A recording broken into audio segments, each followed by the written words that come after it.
na-asị ezi ebube dị ngọzi na ọtụtụ na-eja mma na nsọpụrụ site n'ebighị ebi ma ruo n'ebighị ebi. Ise ise ise.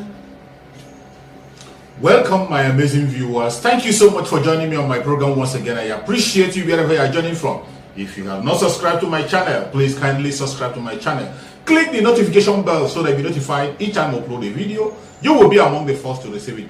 Thank you so much and remain blessed. If you are joining me from Africa, Asia, Europe, America, Australia, or any part of the world, I thank you very much for your contribution. Please, each time you watch my video, go to the comment section and put down your comments.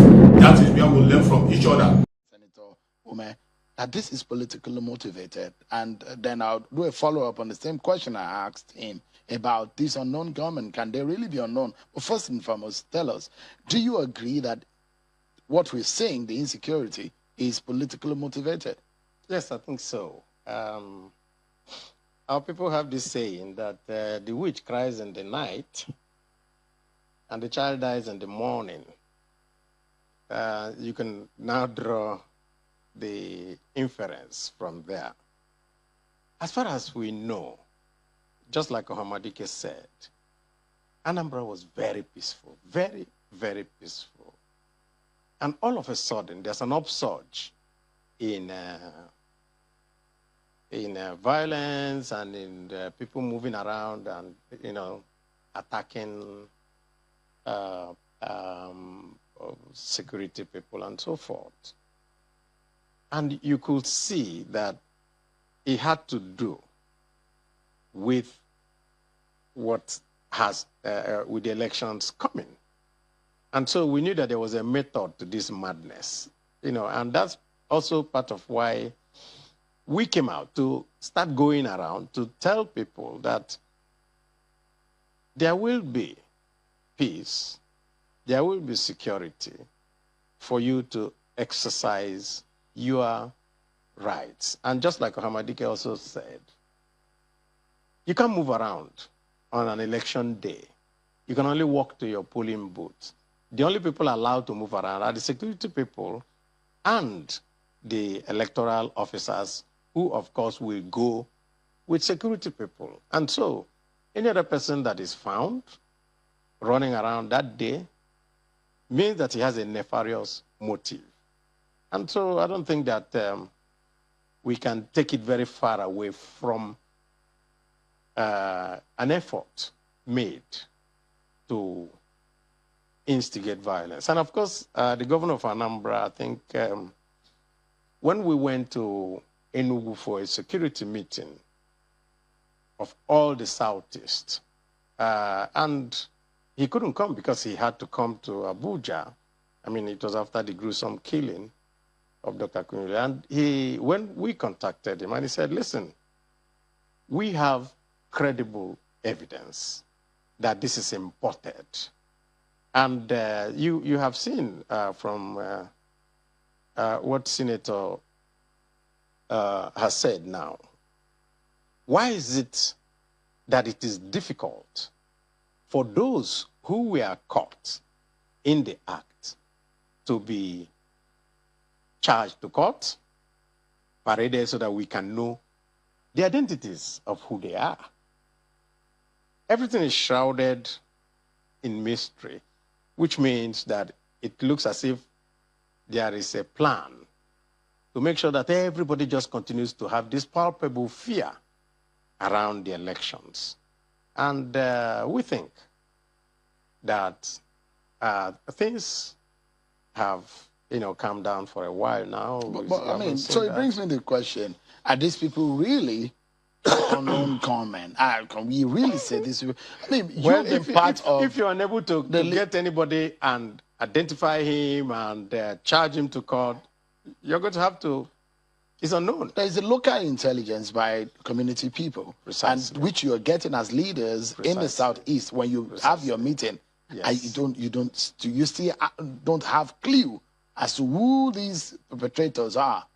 Like I said, the governor of the state had actually said that they had a clue to these people and that they were not indigenous of Anambra State. Is, that they were imported. Can you say the things that are happening in Anambra State are isolated from the sort of the footprints and the handprints of these perpetrators that we have been seeing, not only in Anambra State, but in almost all the states of the Southeast? Yeah, obviously. No, specifically, you know, the Southeast situation seems to be a bit different from what you find in some part of the country. So does it look like the same, or the Anambra situation is just exclusive, is totally different? Well, the Anambra situation was exacerbated by the coming election. And that's why we feel that it was designed for the election. As for the other parts of the Southeast and the general insecurity going on in the Southeast, we have also made inquiries, and we have always come back to the same point. At every point, the security agencies are very quick to name a culprit without doing any background check, and then we look around and then we see, well, it is their duty and their job and their responsibility to make everywhere safe for each and every one of us. And we continue to speak with the different security agencies, with the different, and say, make the place peaceful enough for us to have a transition from one government to another. Let me then ask you this a bit now political. I wanted to have some political conversation away from the security. We've been telling people, go out, it's going to be safe, there won't be any trouble. I mean, I think that suffices for a lot of the voters who are willing to come out, and everyone who is willing to go there because of what may become a very heavy deployment of security on that day and the days preceding or days after. But let me ask you, your party, you had Peter Obi, when it was APGA, now he's moved to the PDP. He's a member of the PDP. He supported Asorock Obaze the last time, but your party couldn't have it. Now he's supporting Valentine Ozigbo. Do you think this APGA entity, the political party, I mean, is becoming a force in Anambra State? Do you think you can remove them from power? Why not? All the people there today were also in PDP at one time. So what is the difference? Except for Senator Ume. I'm not sure he's ever been in yes. I don't think he's ever been in PDP. Absolutely. But the other ones have also at one time moved around. An election is a ground game. Mm-hmm. That is the point. A ground game means you got to have people in every polling station, in every hamlet, in every nook and cranny. And only two parties have that capacity for a ground game in Anambra, which is PDP and APGA. We must give it to APGA that they also have enough. But all the other parties that you see, well, they may have local influence in different areas. I don't think they have a ground game in the whole of Anambra State. Senator Ume is one of those who think that APGA is in the DNA of Anambra State. I mean, the governor, I don't know about DNA. But do you think that DNA, you have any solution to that? I think that PDP is also in the DNA of everybody in Anambra State. So let's put it this way. Only these two parties have the ground game. And the reason why PDP we have an upper hand is that they have been under APGA for a couple of 2 terms now. And I don't think that the people are very happy with the performance of APGA. We have gone out to the field. I met with people, and I know what they told me, and I know how they feel. They feel that they have just got to be a change in direction. And you think your party can win it? It's a ground game that we're going to win. No, but I mean, you don't seem confident. No, very, very confident. It looks like APGA is a threat for you, because APGA is a party to be, because they are the ruling party. Well, you cannot rule out a party in power. But parties in power have also lost elections. But that's what I'm asking. It doesn't look like you're confident very, very that you confident. Can win. Okay, let me ask Senator Ume. Senator Ume, I mean, you heard what Senator Abari, without having to repeat what he said, but fundamentally, is that your party may have not done well for the people of Anambra State. And the notion, what you have always told me, that ABGA is in the DNA of Anambra people, that might be upturned, or that might be, that's a myth might be upturned. Yep. My brother, Engineer Baribe, is a very reasonable person. That is why when he was talking cautiously, and they were able to pick from his countenance that he wasn't confident that they will win. ABGA in Anambra State is entrenched. It is entrenched because of its service record to the people of Anambra State in the past 15 and a half years. We've done exceedingly well, and this idea or claim that ABGA hadn't done well is a travesty because, one, there are nothing to point at to show that ABGA had failed in government in the past 4 years. I was privileged to be in a program with former Governor Peter B this morning on Arise News, where he was talking down on ABGA government and all. And I reminded him that in 2017, these were the exact things he told the people of Anambra State. And the people of Anambra State did not believe him because they were abreast with the giant strides of ABGA in Anambra State. And to prove him wrong, ABGA won in the entire 21 local government areas in the state, including Obi's local government that I come from too. We defeated them everywhere. So this time around, it is going to be worse for PDP because while they continue to say that ABGA has not done well, ABGA has delivered so much things to see and point at. Just last Saturday, we commissioned the Anambra State International Cargo and Passenger Airport. Sure, you will agree with me, that airport is of international standards, a global standard. And such airports can only be delivered by a government in 8 years, not in 4 years or even 15 months, as the case is, So if you are saying that somebody has not done well, and your people are seeing giant achievements of that party, it's not by your wish it will happen. Structurally, too, PDP appears to have collapsed in Anambra State. Only 2 people are running around talking about PDP. And that is the former Governor Peter Obi and Valentine Osibo. All the PDP stakeholders have left the party for him, So I don't know who is giving them the confidence that PDP can match ABGA in this election. We have a robust structure, apart from our but Senator, service to the people. Yes. But Senator, so sorry, you have a sitting lawmakers of PDP in Anambra State. When you say that it's only 2 people. No, Senator Stella Odoa had gone to APC. But there's Senator Ekunife there too. Honorable Chris Azubog has gone to APC. So many of them have gone to APC. You may now say that some people have also left ABGA. Senator Ekunife is in PDP. Yeah, that is the only senator still there. We're not seeing much of her in the campaign either.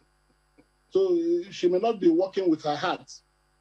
These are things they know.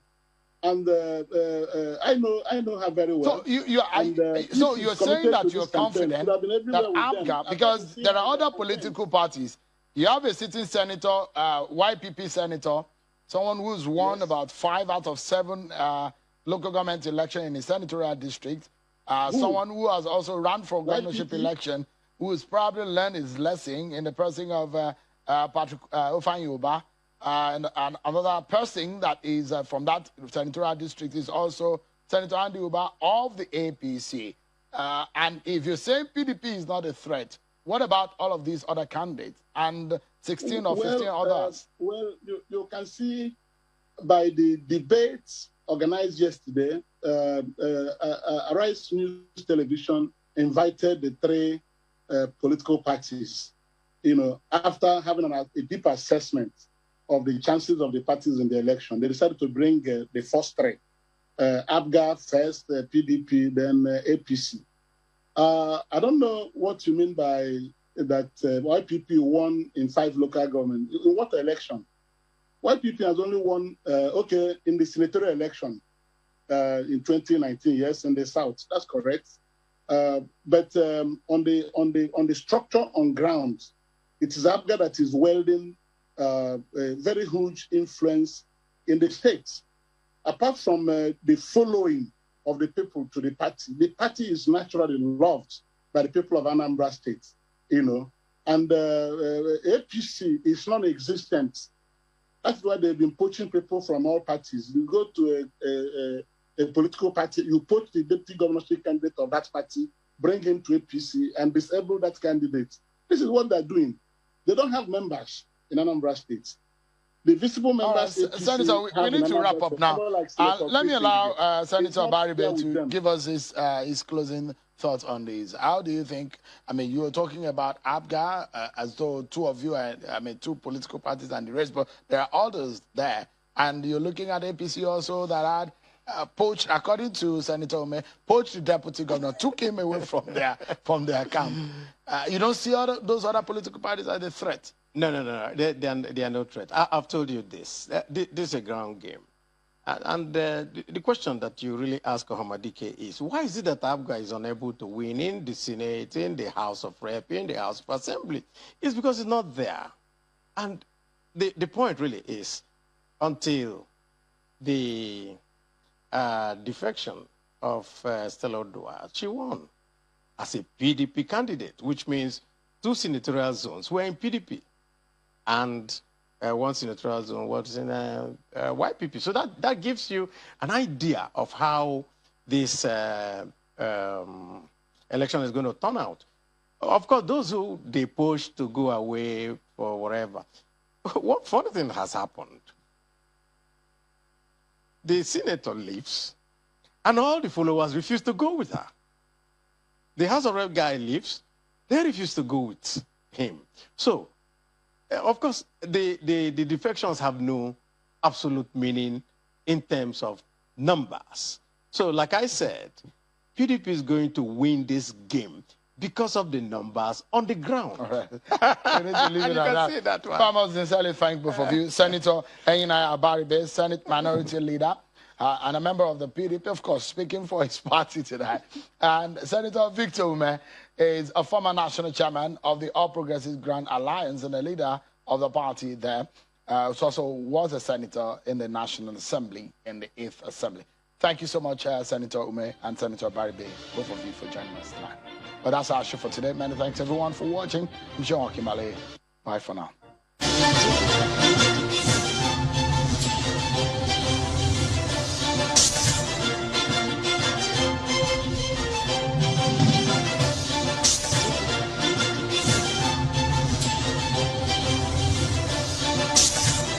I want to fight more, and there is no going back.